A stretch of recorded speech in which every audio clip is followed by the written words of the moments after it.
Not sure who needs to hear this, but gratitude will break your grief. About 9 years ago, my mum passed away from cancer very unexpectedly. We had about 6 weeks' notice between her diagnosis and her death. And prior to that, she had been incredibly fit and healthy and was very young. She was 54, 55. And the grief that I experienced was pretty indescribable. It was really, really hard. And I remember she passed away on the Saturday, well, Friday in the middle of the night. We all said our goodbyes on the Saturday.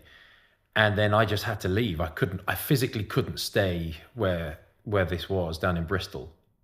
And so I drove home. I could barely see because I was bawling my eyes out. And all I wanted to do was get home and get to church on Sunday.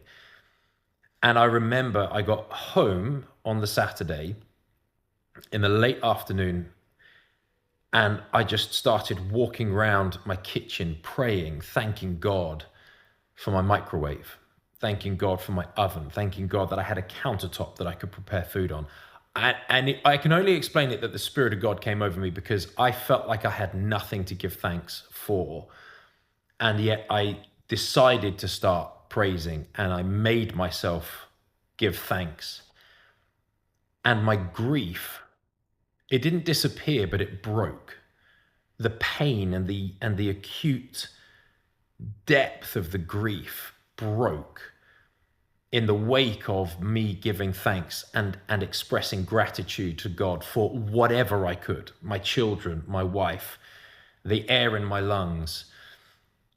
And then I went to church the next day, and that was deeply moving as well. But the truth of the matter is, and I don't know who this is for today, but the truth of the matter is, your gratitude can break your grief. And the Bible in Deuteronomy talks about the grief of giving.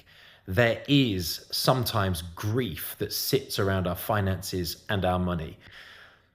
And if you have felt that, if you've experienced that, I would encourage you to give thanks, to praise, and to express gratitude to God for everything that you have, especially if things feel really tight and tough in your financial situation. Deliberately and explicitly choose gratitude and watch how your grief breaks, and then see how God turns up in your situation. I hope this helps you. Please comment below if anything I have said has touched you or has spoken to you. I'd love to hear from you and pray for you.